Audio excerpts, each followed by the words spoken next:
നാരായണം നമസ്കൃത്യ നരം ചൈവ നരോത്തമം ദേവീം സരസ്വതീം വ്യാസം തതോ ജയമുദീരയേ. അർത്ഥശാസ്ത്രമിദം പുണ്യം ധർമ്മശാസ്ത്രമിദം പരം മോക്ഷശാസ്ത്രമിദം പ്രോക്തം വ്യാസേനാമിതബുദ്ധിനാ.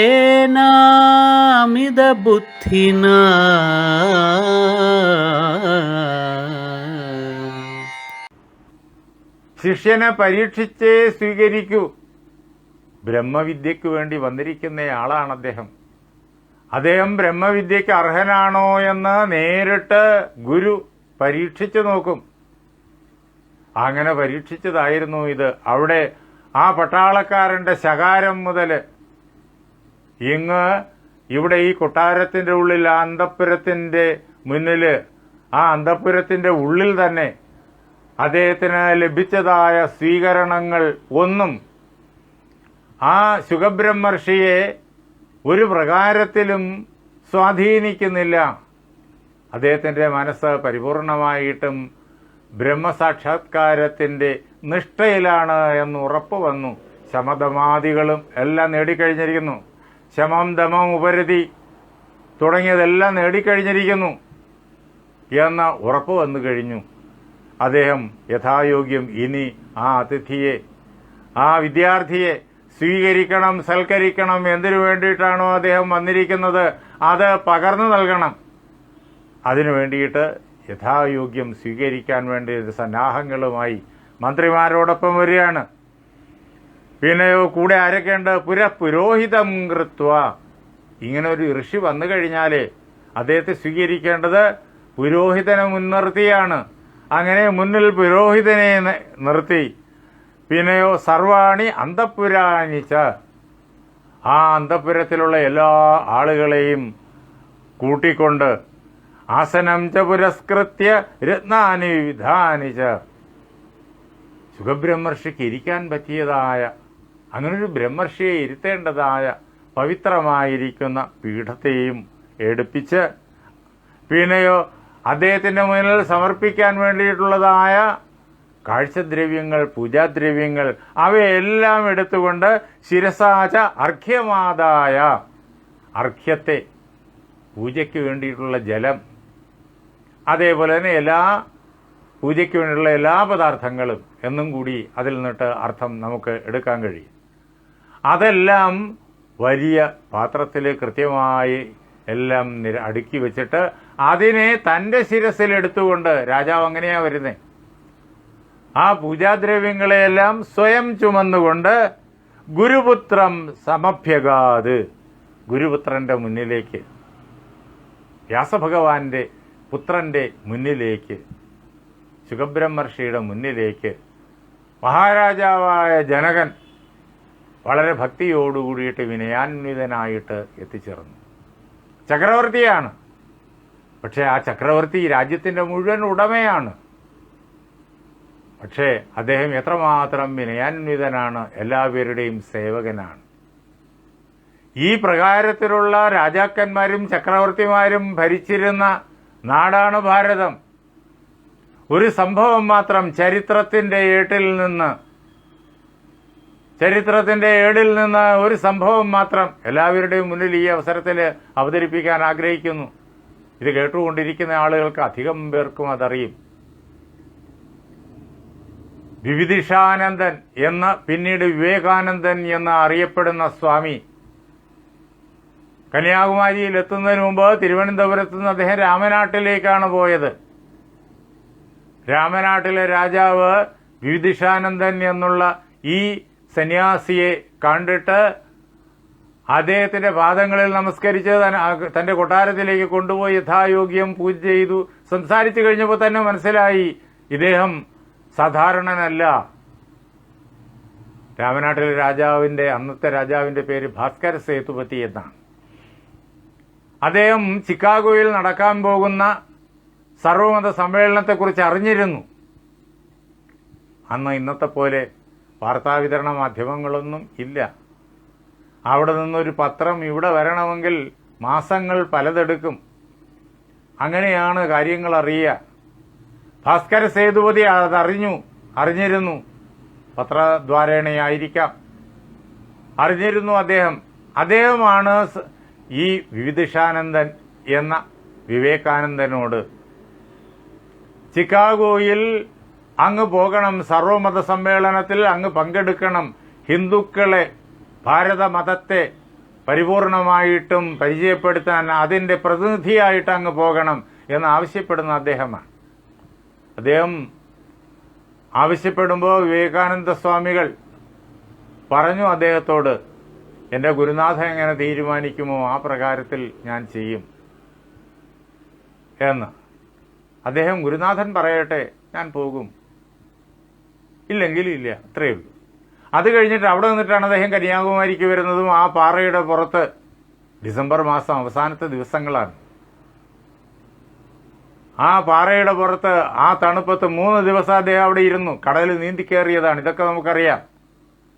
അത് കഴിഞ്ഞ് ചിക്കാഗോയിൽ നിന്ന് ലോകത്തെ പിടിച്ചു കുലുക്കി.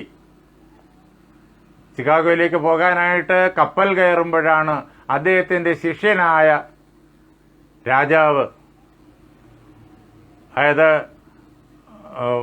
രാജസ്ഥാനിലുള്ള രാജാവ്, അദ്ദേഹത്തോട് അഭ്യർത്ഥിക്കുന്നത്, ഖേത്രിയിലെ മഹാരാജാവ്. അന്ന് വിവിധിഷാനന്ദൻ ഉത്തരഭാരതത്തിലെ എല്ലാം യാത്രക്കിടയ്ക്ക് ഖേത്രിയിൽ വന്നിരുന്നു. ഖേത്രിയിലെ രാജാവിന് ഇദ്ദേഹത്തെ, ഈ സന്യാസിവര്യനെ, തെരുവിലൂടെ നടന്നു പോകുന്ന സന്യാസിവര്യനെ കണ്ടപ്പോഴേക്കും അത്ഭുതം തോന്നി ഓടിച്ചെന്ന് നമസ്കരിച്ച് വിളിച്ചുകൊണ്ട് കൊട്ടാരത്തിലേക്ക് കൊണ്ടുപോയതാണ്. ശിഷ്യനായി വിവേകാനന്ദൻ, അന്ന് വിവിധിഷാനന്ദൻ അദ്ദേഹത്തിന്റെ ശിഷ്യനായി.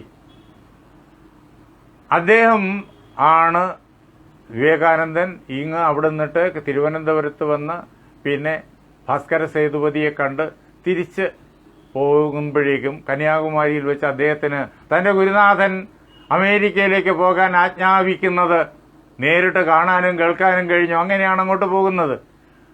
അങ്ങനെ അങ്ങോട്ടുള്ള യാത്രാവേളയിൽ ഭാസ്കര സേതുപതി വിവേകാനന്ദനോട് പറഞ്ഞു, അങ്ങയുടെ പേര് വിവിധിഷാനന്ദൻ എന്നുള്ളത് മാറണം. അങ്ങയുടെ വിവിധിഷാകാലം കഴിഞ്ഞു, അറിയാൻ വേണ്ടിയിട്ടുള്ള, പഠിക്കാൻ വേണ്ടിയിട്ടുള്ള ആ കാലം കഴിഞ്ഞു. അങ്ങിപ്പോൾ വിവേകം പൂർണ്ണമായും ഉദിച്ചയാളാണ്. അങ്ങയുടെ പേര് വിവേകാനന്ദൻ എന്നാക്കണം. അങ്ങനെയാണ് ആദ്യമായിട്ട് കപ്പലിലെ രേഖകളിലാണ് സ്വാമി വിവേകാനന്ദൻ എന്ന് എഴുതുന്നത്. അത് ശിഷ്യൻ കൊടുത്ത പേരാണ്, ഖേത്രിയിലെ മഹാരാജാവ് കൊടുത്ത പേരാണ്. അങ്ങനെ അമേരിക്കയിൽ പോയി അമേരിക്കയെ ഇളക്കിമറിച്ചു, ലോകത്തെ ഇളക്കിമറിച്ചു, ഭാരതത്തെ ഇളക്കിമറിച്ചു. അവിടുത്തെ പ്രസംഗമാണ് ഭാരതത്തെ ഇളക്കിമറിക്കുന്നത്. ഇവിടെ സ്വാതന്ത്ര്യ സമരത്തിന്റെ തീ കൊളുത്തുന്നത് വിവേകാനന്ദന്റെ ആ യൂറോപ്യൻ പര്യടനമാണ്. 4 വർഷം കഴിഞ്ഞ് അദ്ദേഹം കൊളംബോയിൽ വന്നിറങ്ങി 1898. അവിടെ നിന്നിട്ട് അദ്ദേഹം നേരെ വരുന്നത് രാമനാട്ടേക്കാണ്. രാമനാട്ട് വന്നിറങ്ങുമ്പോഴേക്കും അദ്ദേഹത്തെ സ്വീകരിക്കാൻ വേണ്ടിയുള്ള എല്ലാ സന്നാഹങ്ങളും ഭാസ്കര സേതുപതി ചെയ്തിരിക്കുന്നു. ലോകത്തെ മുഴുവൻ ധർമ്മത്തിന്റെ ശക്തി കൊണ്ട്, സ്നേഹത്തിന്റെ ശക്തി കൊണ്ട് ജയിച്ച് ഭാരതത്തിന്റെ മഹത്തായിരിക്കുന്ന ധർമ്മം, ലോകം ഒരു കുടുംബം എന്നുള്ള ധർമ്മം ലോകത്തിന് മുഴുവൻ പഠിപ്പിച്ചു കൊടുത്ത് അതിൽ ലോകത്തെ മുഴുവൻ ആകർഷിച്ചു നിർത്തിയിട്ട് ലോകം ജയിച്ചു വരുന്ന ആ ധാർമ്മിക ചക്രവർത്തി സന്യാസിയെ, അദ്ദേഹത്തെ എതിരേൽക്കാൻ വേണ്ടിയിട്ട് വേണ്ടുന്ന എല്ലാ സംവിധാനങ്ങളും ഒരുക്കി ഭാസ്കര സേതുപതി നിൽക്കുകയാണ്. രാമനാട്ടിലെ മുഴുവൻ ജനങ്ങളും അവിടെ ആ ബോട്ട് വന്നെടുക്കുന്ന, ശ്രീലങ്കയിൽ നിന്നുള്ള ബോട്ട് വന്നെടുക്കുന്ന ആ ബോട്ട് ജെട്ടി മുതൽ അദ്ദേഹത്തിന്റെ മഹാരാജാവിന്റെ കൊട്ടാരം വരെയുള്ള രാജവീഥിയുടെ 2 വശത്തും ജനങ്ങളിങ്ങനെ വളരെ അച്ചടക്കത്തോട് തിങ്ങുകൂടി നിൽക്കുകയാണ്. ഭാസ്കര സേതുപതി സ്വാമി വന്നിറങ്ങുമ്പോഴേക്കും അദ്ദേഹത്തെ സ്വീകരിക്കാൻ അവിടെ നിപ്പുണ്ട്, കാത്തു നിപ്പുണ്ട്. സ്വാമി വന്നിറങ്ങി. ഈ ഭാരതത്തിന്റെ മണ്ണിൽ അദ്ദേഹം നമസ്കരിച്ചു സ്വാമി. കാരണം പുണ്യഭൂമി, ആ പുണ്യഭൂമിയെ നമസ്കരിച്ചു. അത് കഴിഞ്ഞിട്ട് അദ്ദേഹത്തെ, സ്വാമി വിവേകാനന്ദനെ ഭാസ്കര സേതുപതി നേരെ തൻ്റെ രഥത്തിലേക്ക് കൊണ്ടുവരികയാണ്. രഥത്തിലേക്ക് കൊണ്ടുവന്നിട്ട് ആ രഥത്തിൽ മഹാരാജാവിന് ഇരിക്കാനുള്ള സിംഹാസനമാണ് രഥത്തിലുള്ളത്. ആ സിംഹാസനത്തിൽ, ഭാസ്കര സേതുപതിക്കുള്ള സിംഹാസനത്തിൽ സ്വാമി വിവേകാനന്ദനെ ഇരുത്തി. എന്നിട്ട് അദ്ദേഹം ചെയ്തത്, എല്ലാവരും കണ്ടുകൊണ്ട് നിൽക്കവേ, തൻ്റെ നാട്ടുകാരെല്ലാം കണ്ടുകൊണ്ട് നിൽക്കവേ തേരാളിയോട് പറഞ്ഞു കുതിരകളെ അഴിച്ചു മാറ്റാൻ. ആ തേരിന്റെ രഥത്തിന്റെ കുതിരകളെ അഴിച്ചു മാറ്റി. തേരാളി തന്നെ അത്ഭുതപ്പെടുന്നു, എല്ലാവരും അത്ഭുതപ്പെടുന്നു. അദ്ദേഹം എന്താണ് നിശ്ചയിച്ചിരിക്കുന്നത്, എന്താണ് ചെയ്തിരുന്നത് എന്ന് എല്ലാവരും അത്ഭുതപ്പെടുകയാണ്. കുതിരയെ അഴിച്ചു മാറ്റാൻ പറഞ്ഞു, കുതിരകളെ അഴിച്ചു മാറ്റി. ഭാസ്കര സേതുപതി ആ തേരിന്റെ നുകം തന്റെ തോളിൽ വെച്ചു. എന്നിട്ട് സ്വാമി വിവേകാനന്ദൻ ഇരിക്കുന്ന ആ തേര് തന്റെ മുഴുവൻ നാട്ടുകാരുടെയും മുമ്പിലൂടി സ്വാമി വിവേകാനന്ദന് സ്വാഗതവാക്യം ഉറക്കെ ഉറക്കെ മുഴക്കുന്ന, പുഷ്പങ്ങൾ വാരി ഇങ്ങനെ സ്വാമി വിവേകാനന്ദന്റെ പുറത്ത് വർഷിക്കുന്ന നാട്ടുകാരുടെ മുന്നിലൂടി ആ തേരിന്റെ മുഖം തോളിൽ വെച്ച് തേര് വലിച്ചുകൊണ്ട് തന്റെ കൊട്ടാരത്തിലേക്ക് വിവേകാനന്ദനെ കൊണ്ടുപോയി. ഇതാണ് ഗുരുവും ശിഷ്യനും തമ്മിലുള്ളതായ ബന്ധം. ആ ബന്ധം പവിത്രമാണ്. ഇത് ഭാരതത്തിൽ മാത്രമേ ലഭിക്കൂ. ഗുരുവും ശിഷ്യനും തുടക്കത്തിൽ നമുക്ക് രണ്ടുപേരാണെന്ന് തോന്നും, യഥാർത്ഥത്തിൽ രണ്ടുപേരും ഒന്ന് തന്നെയാണ്. അതാണ് തൻ്റെ മുന്നിൽ പഠിക്കാനായിട്ട് വ്യാസഭഗവാന്റെ പുത്രൻ വന്നു ചേർന്നിരിക്കുന്നു. ആ ശുകബ്രഹ്മർഷി എത്തേണ്ടടുത്ത് എത്തിക്കഴിഞ്ഞ ആളാണ് എന്ന് ഇത്രയും കാര്യങ്ങൾ കൊണ്ട് തന്നെ ജനക മഹാരാജാവ് മനസ്സിലാക്കി കഴിഞ്ഞിരിക്കുന്നു. യഥായോഗ്യം അദ്ദേഹത്തെ പൂജിച്ച് സൽക്കരിക്കാൻ വേണ്ടി വേണ്ടുന്നതെല്ലാം എടുത്ത് അർഘ്യം തൻ്റെ ശിരസിൽ തന്നെ അണിഞ്ഞുകൊണ്ട് ഇവിടെ ഭാസ്കര സേതുപതി ചെയ്തതും അതാണ്. ആ തേരിൻ്റെ മുഖം തൻ്റെ തോളിൽ വെച്ച് കുതിരയുടെ സ്ഥാനത്ത് താൻ നിന്ന് അത് തേര് വലിച്ചു കൊണ്ടുപോയി. അർഘ്യം തൻ്റെ ശിരസിലെടുത്ത് തൻ്റെ പുരോഹിതനെ മുന്നടത്തി ആ അന്തഃപുരത്തിലുള്ള എല്ലാവരെയും കൂട്ടി, അമാത്യന്മാരെ എല്ലാം കൂട്ടി നേരെ ബ്രഹ്മർഷിയുടെ മുന്നിൽ, ശുകന്റെ മുന്നിൽ എത്തിച്ചേർന്നു. എല്ലാം ആ പാദങ്ങളിൽ സമർപ്പിച്ചു. എന്നിട്ട് അദ്ദേഹത്തെ ദണ്ഡനമസ്കാരം ചെയ്തു. ഇങ്ങനെ എല്ലാവരും കാണക്കെ എങ്ങനെയാണ് ഒരു ബ്രഹ്മർഷിയെ കാണേണ്ടത്, സ്വീകരിക്കേണ്ടത് എന്ന് അദ്ദേഹം കാണിച്ചു. ആ നിലയിലേക്ക് എത്താൻ വേണ്ടി പഠിക്കാൻ വരുന്ന വിദ്യാർത്ഥിയെ ഏത് പ്രകാരത്തിലാണ് ഒരു അധ്യാപകൻ കാണേണ്ടത് എന്നും കാണിച്ചു. ഒരു അധ്യാപകന്റെ മുന്നിൽ എങ്ങനെയാണ് വിദ്യാർത്ഥി എത്തിച്ചേരേണ്ടത് എന്ന് ശുകബ്രഹ്മർഷിയിലൂടെയും കാണിച്ചു. രണ്ടുപേരും നിൽക്കുന്നത് ഈ പ്രപഞ്ചത്തിന്റെ ഏറ്റവും മുകളിൽ, അതായത് പരമാത്മ അനുഭവത്തിന്റെ ആ വാതിൽപ്പടിയിൽ. അവിടെയാണ് രണ്ടുപേരും നിൽക്കുന്നത്. അവിടെ രണ്ട് എന്നുള്ളതായ ഭാവം തന്നെ ഇല്ലാതായി കഴിയുന്നു. അവർ രണ്ടുപേരും അനുഭൂതി കൊണ്ട് ഒന്ന് തന്നെയായി തീർന്നിരിക്കുന്നു. അതാണ് നാം ഇവിടെ കണ്ടത്. സ്വാധ്യായത്തിന്റെ, വേദപഠനത്തിന്റെ, ഏതൊരു പഠനത്തിന്റെയും പരമമായിരിക്കുന്ന, ഉദാത്തമായിരിക്കുന്ന, സാത്വിക ഭാവപൂർണമായിരിക്കുന്ന ഉദാഹരണം. താത്വികമായി വ്യാസഭഗവാൻ ഭഗവത്ഗീതയിൽ പറഞ്ഞത്, ശിഷ്യസ്തേഹം ശാധിമാം ത്വാം പ്രപന്നം.